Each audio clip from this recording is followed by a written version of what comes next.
My relative left my 16-year-old daughter 12,200 miles away from home to instill discipline in her. That's why I showed him what accountability entails by creating a legal case that ruined him and his spouse, irreversibly excluding them from the family nucleus. Hello, Reddit.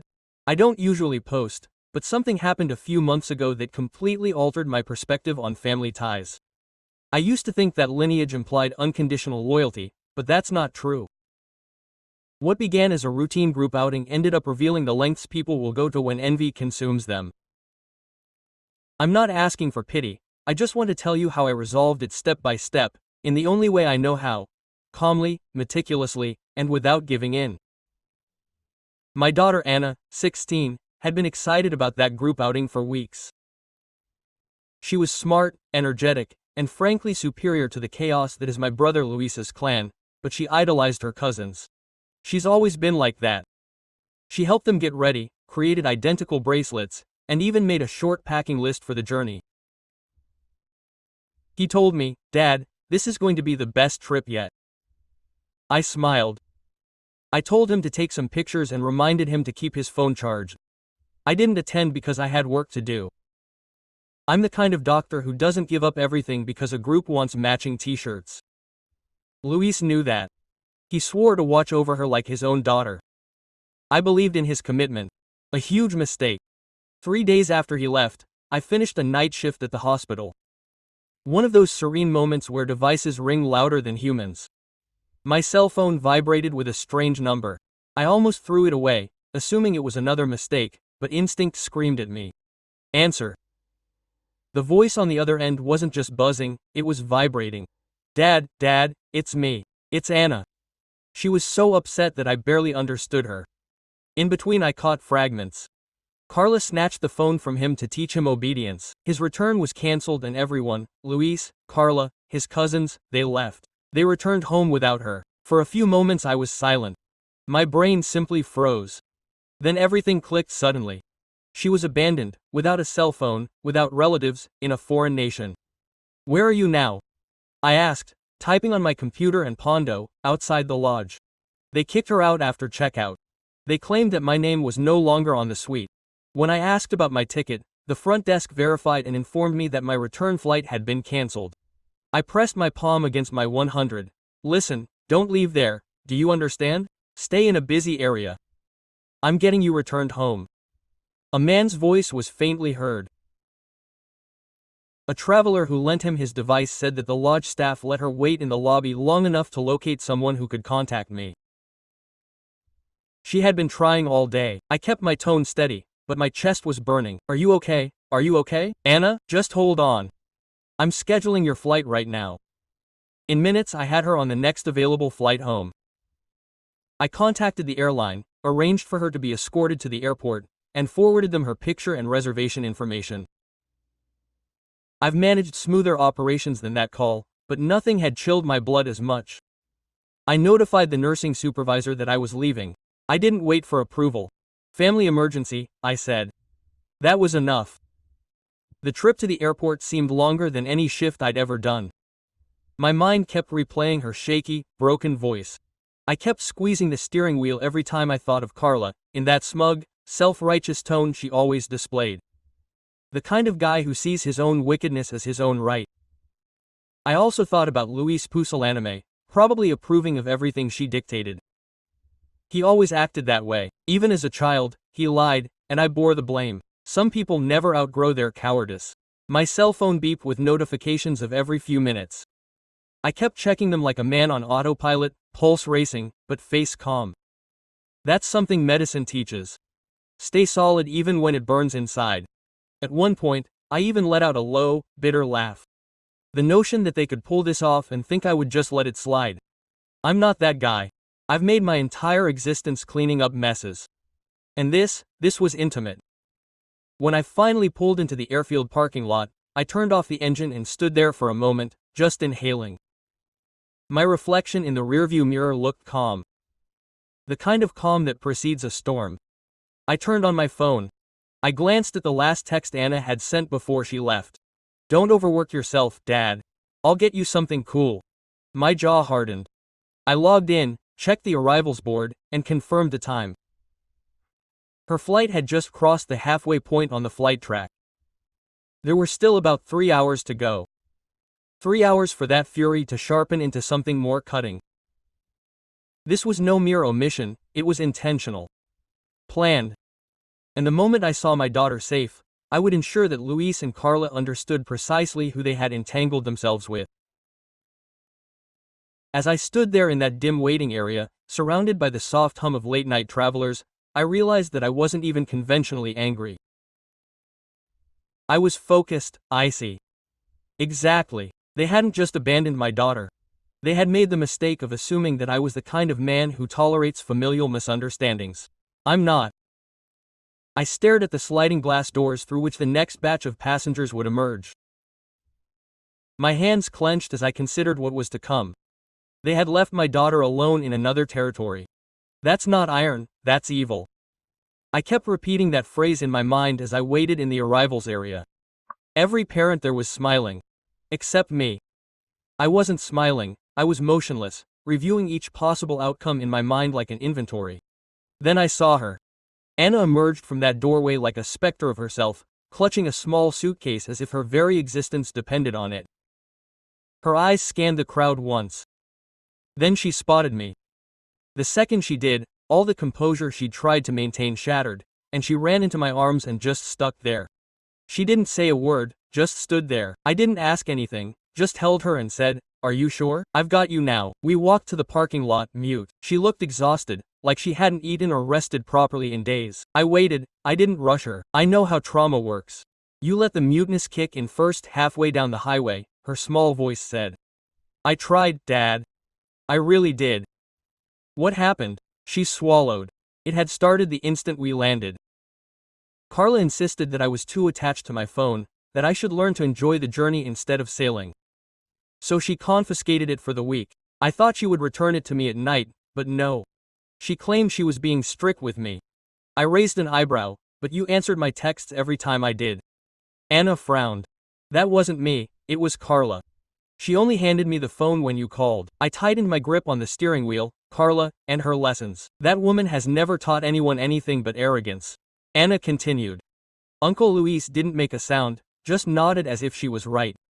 He never gives his opinion when she acts like this. She didn't need him to finish that sentence. I had seen it before. Carla giving orders.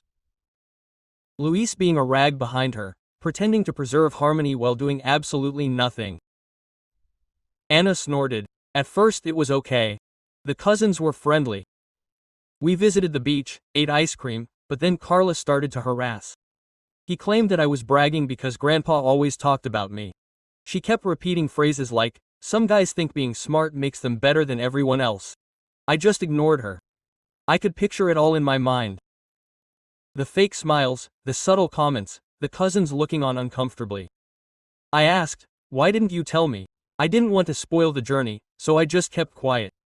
That was Anna, ever the peacemaker, always trying to unite a clan that didn't deserve her dedication. She got it from her late mother, wiped her eyes, and moved on. When it was time to leave, I started getting ready. Carla came in and claimed that my ticket was damaged. She said her assistant would fix it, so I waited in the lobby while they loaded the vehicle. I thought they were just checking out. Then she told me to wait with my luggage because the van was full and Luis would come back for me after dropping them off at the airport. He didn't. I said quietly. She shook her head. No, he didn't. I waited for 3 hours. When I re-entered, the receptionist indicated that the suite was cancelled and my name was no longer on the list. My jaw clenched so hard I heard the click. I tried to contact them, but Carla had my cell phone. Anna said.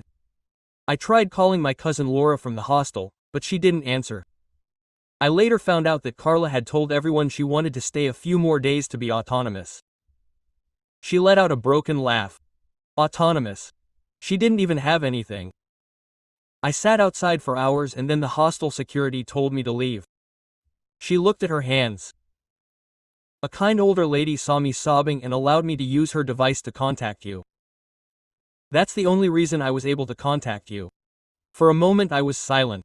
I just focused on breathing evenly. My mind wasn't processing emotions. It was cataloging. Carla took the cell phone. Carla canceled the flight. Luis vouched for it. The cousins were forced to keep quiet. It wasn't an omission, it was a scheme. Upon arriving at the home, parked the vehicle, and turned to her. You did everything right, Anna. You kept your cool. You stayed confident. I'm proud of you. She nodded, tears streaming down her face. I didn't want to bother you, Dad. You were working, and that's it. My tone came out harsher than intended. You should never apologize for asking me, never.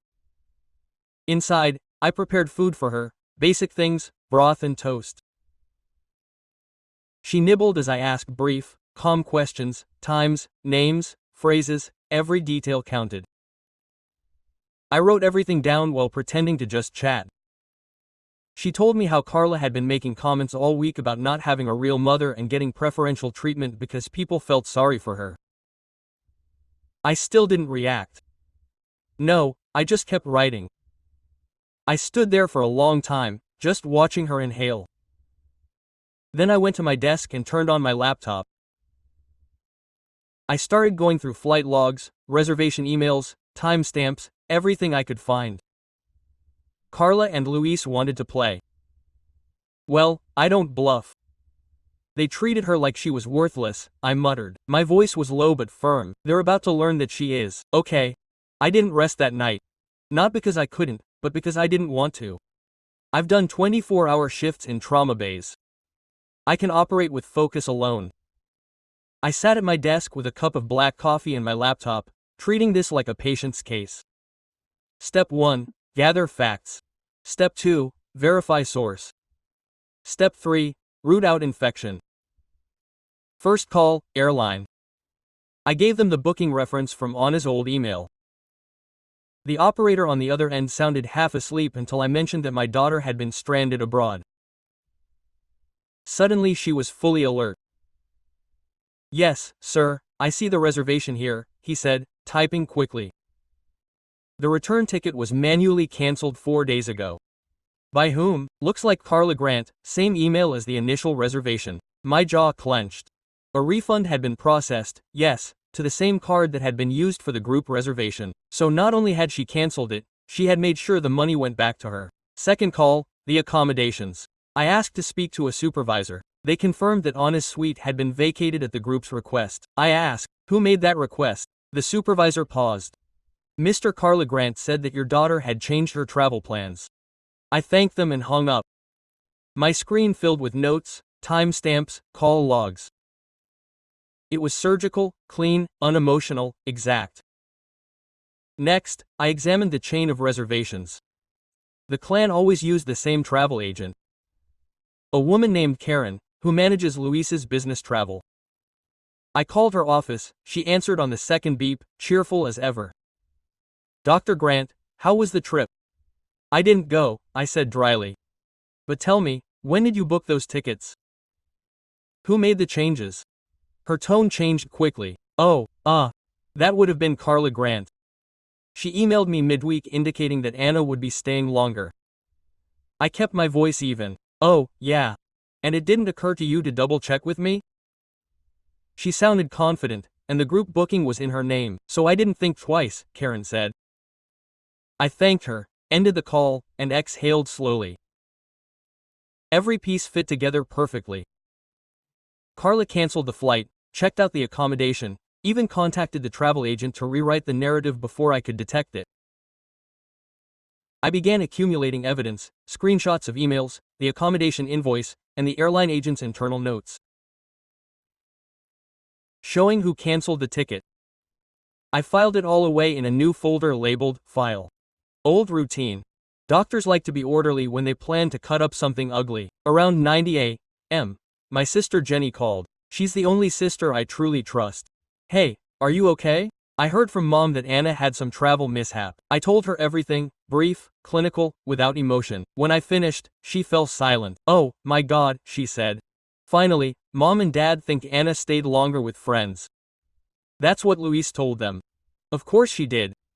I said, probably. He rehearsed that lie while she was still sitting outside the hostel. Jenny was outraged. Mom's going to freak out when she finds out. She will, but not yet. I want every fact on paper first. As we chatted with Jenny, I kept working, copying the metadata from the reservation emails, downloading the timestamps. Evidence doesn't lie, even when the clan does. After hanging up with Jenny, I called Luis. He answered on the third ring, sounding relaxed, as if he didn't have a single concern in the world. Hey, bro, how's Anna? Is everything alright?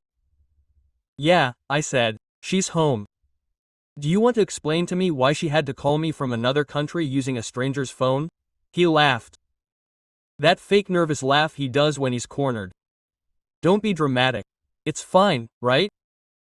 You left a 16-year-old stranded abroad with no cell phone and no return ticket. You better hope I'm exaggerating. Luis fell silent. Then Carla told me she had it under control. She said Anna wanted to stay longer. Keep it to yourself. I interrupted. I have the airline records, the lodging records, and the travel agent's emails. Carla didn't have it under control, she had it orchestrated. She tried another flimsy defense. Do you know how misunderstandings happen on travels? Maybe the system failed. Yeah, I said dryly. Funny how the system always rules in your spouse's favor. He mumbled something about needing to talk to Carla and hung up. I stood there for a minute just staring at the call screen. Then I opened a new document titled Event Report. I wrote down every word Anna had said to me, every quote from the calls, every time stamp. The more I wrote, the calmer I felt. I wasn't ranting, I wasn't pacing, I was preparing. By the afternoon I had a dossier robust enough to make anyone nervous. I saved copies on an encrypted drive and printed out a few key pages. Then I texted my lawyer friend Daniel, the guy who's seen enough family litigation to rule out the emotion of it. Need service? Family matter involving risk to a minor. Want to litigate? Daniel replied, just as bad, worse. Sending documents. Now I pressed send on the folder and lay back.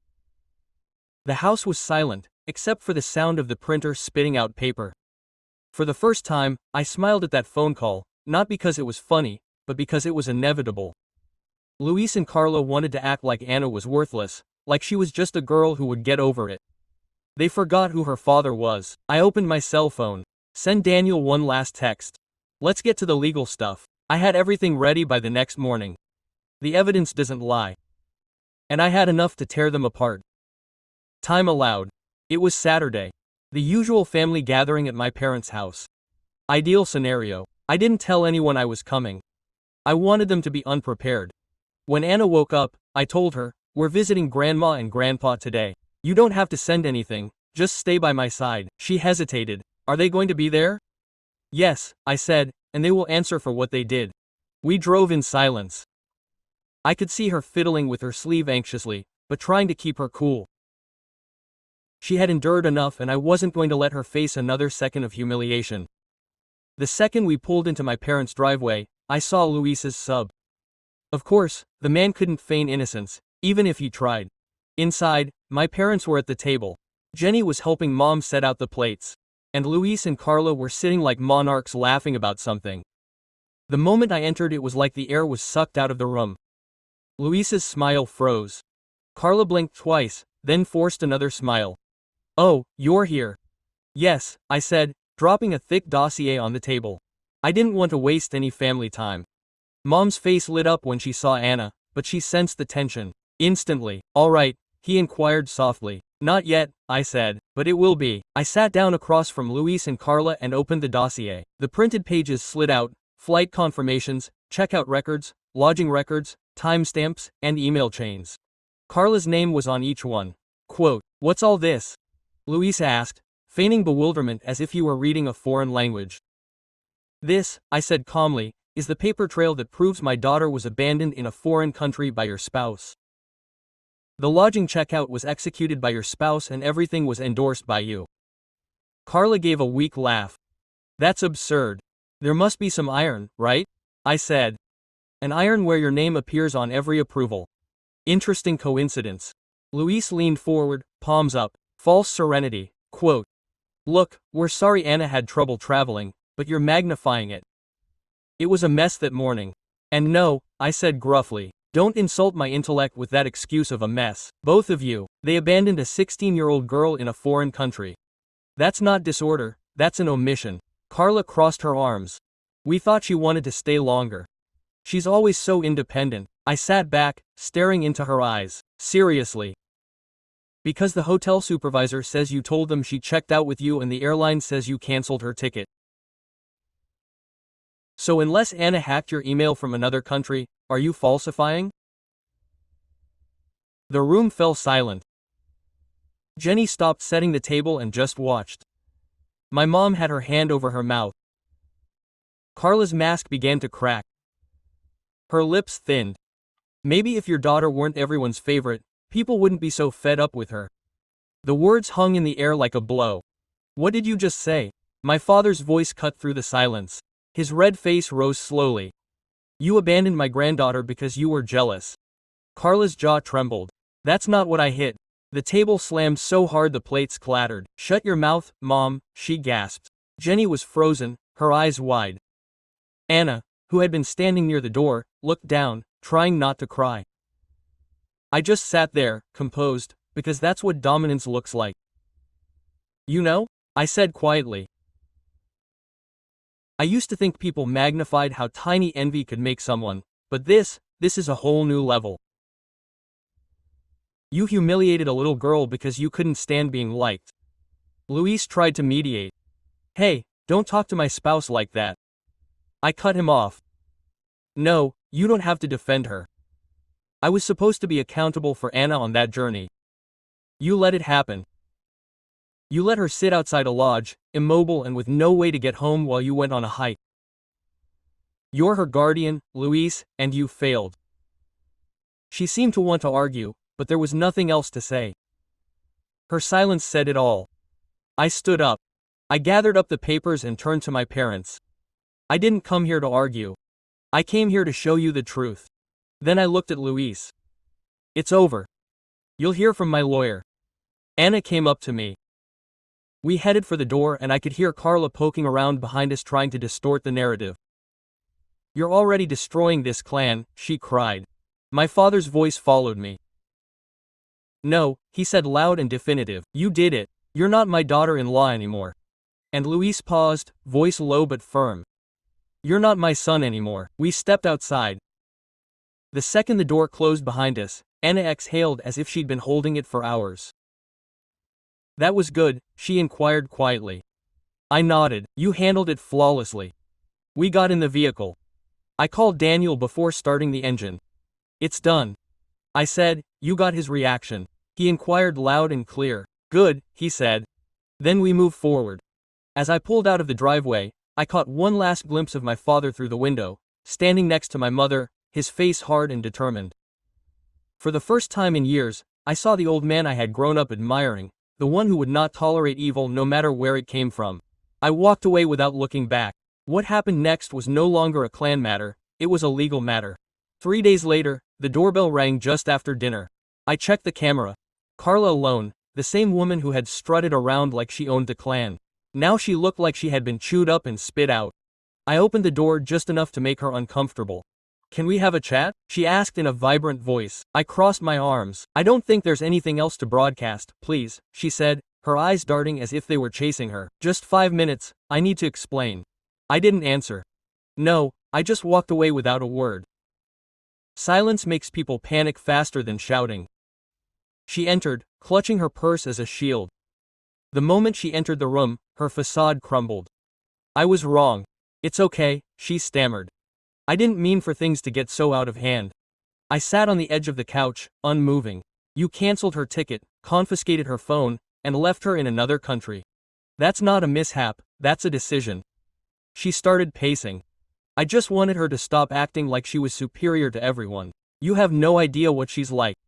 Everyone comparing my children to your ideal daughter all the time. Grandpa, this, grandma, that. Anna is always so polite, Anna is so smart, Anna is so mature. Do you think that doesn't affect my children? I tilted my head slightly. So your solution was to abandon her. Her breathing quickened.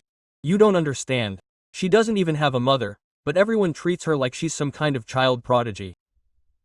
My children have 2 fathers and no one even notices them.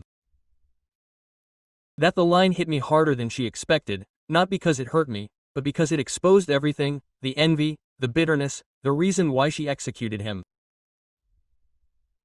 I stood up slowly, took my cell phone out of my pocket and placed it on the coffee table, recording. "Go on," I said quietly. She didn't notice, she was spiraling. "Luis said it was excessive that your daughter always gets the vow of mercy. Every family dinner, your dad mentions her like she's the only grandchild who counts. She dropped her purse on the floor with tears streaming down her face, but it was excessive. I thought you might be outraged, yell at me, but I didn't think you would." I stopped mid-sentence, realizing what I had just confessed. I looked her in the eyes. "I didn't think I would expose you. Would I hold you accountable? Would we sue?" Her face drained of color. Then she saw the red light on my phone flashing, recording. Her voice cracked into a scream. "Are you recording me?" "Yes," I said dryly. "I like to keep receipts." She lunged for the phone, but I grabbed it before she could touch it. "You can't do this. You'll ruin my clan." She cried. "You already did it," I said, calm as a rock. She knelt down. I smirked, hands clasped together. "Please, I didn't mean to hurt her, I was just furious. You don't know how it feels when everyone loves someone else's child more than your own." "You're right," I said. "I don't know how it feels to be jealous of a child. That's because I'm not pathetic." She stood still, tears still streaming down her face, her mouth open but soundless. Then, as if she'd flipped a switch, her pain turned to venom. "You think you're flawless, don't you? Always the savior. If you weren't so arrogant, maybe people wouldn't hate you. This is your fault. You made me look bad." Me, there was the real her again, the pretentious, resentful woman who believed playing the victim erased evil. I leaned forward. "You abandoned a child abroad. You ruined your own existence. Don't ever come to my door again." She watched me, trembling. Then she stumbled outside. The door slammed shut so hard the frame creaked. I let out a slow sigh. I saved the recording and labeled it Carla's confession. Then I sat down and listened to the first 30 seconds again, making sure every word was clear. It was perfect. My status is one-party consent, so the recording was admissible. That night I sent the file to 2 people, Daniel, my attorney, and my father. No explanation, just the audio clip and the subject line. Evidence. 15 minutes later my phone rang. It was Dad. His voice was shaking, but not with grief, with anger. "Send me everything," he said. "Every document, every recording, every text. I'll take care of the rest." "Are you sure?" I asked. "I've never been more sure of anything," he said. When the call ended I knew 2 things. 1, Carla wouldn't sleep again for a long time. And 2, I would make sure her confession didn't end up as just rumor, it would become evidence. I'm not the man to shout or threaten. I build files, I gather evidence, I make things official. So when I said I would turn Carla's confession into evidence, I meant it. By Monday morning, Daniel had already filed the civil lawsuit, failure to act, and emotional distress. It wasn't just family drama anymore, it was an official case with my daughter's name on it. Everything was documented. The suppressed flight, the hotel checkout, the audio confession, the phone records. Months later, when the case finally went to trial, the courtroom was silent, formal, tense. The air in that room felt thick, as if everyone knew something irreversible was about to happen. I sat next to Daniel as Luis and Carla sat across from us, both feigning astonishment that this was necessary. When the airline representative took the stand, I didn't look at them. I looked at the judge. The representative calmly testified, reading directly from his system. The return ticket for passenger Anna Grant had been manually suppressed by Carla Grant. The refund was processed to the same card used for the original payment. Carla's eyes darted around the room looking for someone to blame. Then the housing supervisor spoke. The early checkout for the family suite was requested by Carla Grant. She said the teenager in her group decided to stay with friends. We have her email confirming that statement. Daniel handed the printout to the judge. The sound of paper sliding across the desk was louder than any defense he could make. Luis tried to keep a straight face, but he looked ready to collapse. When it was his turn, Daniel wasted no time. "Mr. Grant," he said, "early checkout." Luis cleared his throat. "I didn't know he'd deleted the passage. I assumed everything was fine." Daniel didn't blink. "So these emails with his signature, the ones approving the deletions and the accommodation changes, weren't from him?" Luis froze. He had no answer. Then came the part that shattered any sympathy that might have been left in the room. The audio recording. Carla's voice boomed through the speakers, clear and resentful. "She doesn't even have a mother, but everyone treats her like she's special. My kids don't get anything." You could feel the change in the room. The judge's expression went from neutral to disgusted. Carla tried to feign a breakdown by covering her face with her hands, whispering, "That's not what I meant. I didn't say a word. I just sat there and watched her realize she'd built her own prison." Then my father took the stand. Grandpa looked weary but solid. The kind of quiet fury that shakes rooms. "My granddaughter was abandoned by her own family," he said firmly. "Carla and Luis lied to all of us. We believed Anna had been left with friends. They led us to believe that while she was abandoned in another country. That's not clannish, that's evil." Even the judge sat back in his chair after that. When it was over, the judge found them liable. The court ordered compensation for emotional distress and travel expenses, plus full reimbursement for all legal fees. The judgment and findings were now part of the public record. The court described their conduct as neglect and emotional abuse. The gavel struck once and it was done. I didn't celebrate, I just exhaled. It wasn't a triumph, it was a confirmation. Outside the courthouse, Grandpa was waiting for us. He didn't say much, just handed me a folder and said, "The wills are being rewritten, they're out." Over the next few days, the fallout spread like wildfire. Carla's reputation in the neighborhood plummeted. Parents at school stopped inviting her to events. The PTA quietly asked her to resign. Her name became synonymous with evil. People wouldn't even say it out loud, only whispered it. Luis's job was next. His company placed him on administrative leave pending an internal ethics review, citing public misconduct. He tried to downplay it as a mistake, but everyone knew better. They thought they could bury what they did under false excuses and tears. Instead, they buried themselves. I didn't brag, I didn't post, I didn't even mention it again. I just went home, sat with Anna, and helped her plan for the future. She started smiling again, getting a good night's sleep. We talked about college, art, travel, things no longer tied to fear. She asked me once, "Dad, are you feeling better now that it's over?" I shook my head. This wasn't about making myself feel better. Revenge isn't what it is, it's about writing, because that's what justice is all about. When it's real, it doesn't need to be loud, it just needs to be carried out. The months passed serenely after the trial. Life didn't suddenly go back to normal, but it started to move in the right direction. Anna was her usual self again, focused, funny, and quick-witted. She started volunteering at the hospital on the weekends, helping kids with art projects while I worked nearby. Watching her walk the same hallways that I was in at my most exhausted made something in me relax for the first time in a long time. She talked about studying psychology. She said she wanted to help kids who don't have fortunate parents.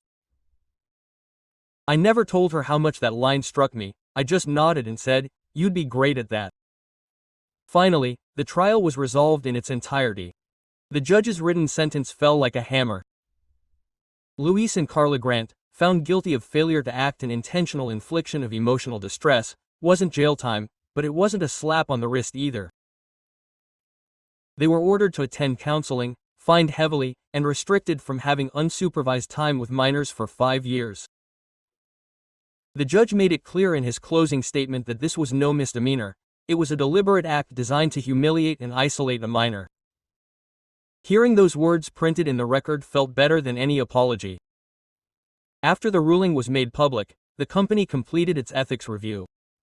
The result was predictable: termination for professional misconduct. Their pristine corporate image evaporated. In the meantime, the family attorney completed his reviews of the will. Luis and Carla were formally disinherited. The new will was signed with witnesses present and filed immediately. Grandpa didn't just make it verbal, he made it official. If they want a clan, he said to start their own, but he didn't punish the cousins. The children weren't to blame. They were caught in the middle, and Grandpa made sure they remained a part of Naif. They began spending weekends at his house, quiet visits, with no mention of their parents. Anna joined them sometimes, helping with homework or just hanging out. It was awkward at first, but children adjust faster than adults. One night I left her there and watched her from the car as she laughed with them on the porch. For a second she seemed almost like her old self, not perfect, but peaceful. I went inside and checked on Grandpa. He was sitting at the kitchen table going through paperwork. "You look tired," I said. He laughed. "Tired is my new normal." Then he looked over and said, "I never thought I'd see the day when my own son's name would be crossed out of my will." "You did what you had to do," I said. He nodded slowly. "You too." The house felt lighter without Luis's voice in it, without Carla's fake laugh filling the room. For once, family dinners didn't feel like navigating a minefield. Anna handled the aftermath better than anyone: no resentment, no talk of revenge, just focus. She didn't even mention them unless someone else did. When she got her acceptance letter to a summer psychology program, she said, "Maybe I can help kids who think no one is listening." I said, "You go ahead and do it." In the meantime, I kept myself busy between hospital work, court paperwork, and helping Grandpa sort out the trust funds for the cousins. I didn't have much time to dwell on the wreckage we left behind, but sometimes, when I would drive by Luis's old office building, or see one of Carla's old PTA friends around town pretending not to notice me, I couldn't help but think, well, actions carry weight. One afternoon Daniel called to say the case was officially closed. "It's over," he said. "Okay," I replied, "let's keep it that way." Later that night, Anna joined me in the living room, sat down next to me, and said, "You didn't just protect me, you made them worthless." I watched her smile halfway. "That's what families gotta do." She leaned on my shoulder. "We make a good duo, huh?" "The best," I said. The world outside kept moving forward. New cases on the job, new routines, new normal. Luis and Carla Grand's names finally faded into whispers. But inside our little world, balance was restored. You can't choose your lineage, but you can choose who stays in your clan. And mine finally felt clean again. YouTube just launched this new hype feature. If you're hooked on this story, hit that hype button, she tells YouTube. This video deserves to blow up. Yeah,